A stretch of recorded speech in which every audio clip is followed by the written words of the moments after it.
Episode 2, Lion Man. Chapter 7.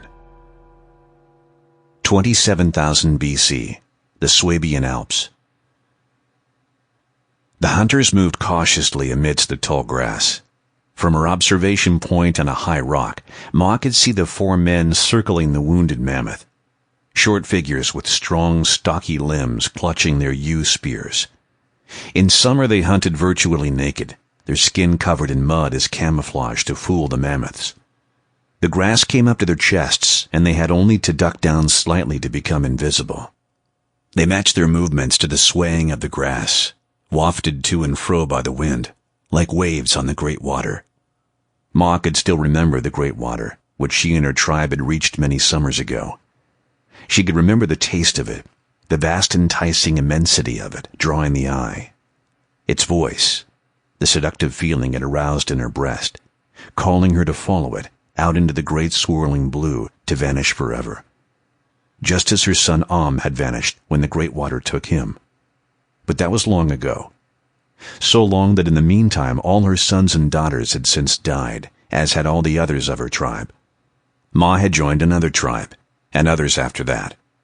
It wasn't easy. There were not many of her kind. Sometimes the tribe would go several summers without encountering another of their kind. But whichever group Ma joined, all of them hailed her as the Old Mother, because she was old, very old, even if she did not look as if she had seen so many summers or winters.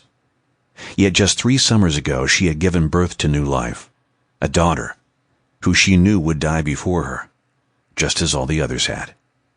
Ma had seen all her sons and daughters die, but had continued her nomadic existence, following the stone in her bag. 2 months ago the stone had spoken to her for the final time, and Ma knew that her journey was almost over. At last she had found him. The Lion Man. Ma put her hand into the leather bag that she had carried all her long life, took out the stone that was the color of the sky and shaped like the moon, and turned it over in her hand. The stone wouldn't let her die.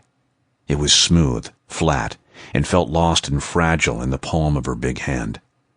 Gently she ran her fingers over the crisscrossed grooves on one side of the stone and tried to remember the moment when she had found it next to the great water.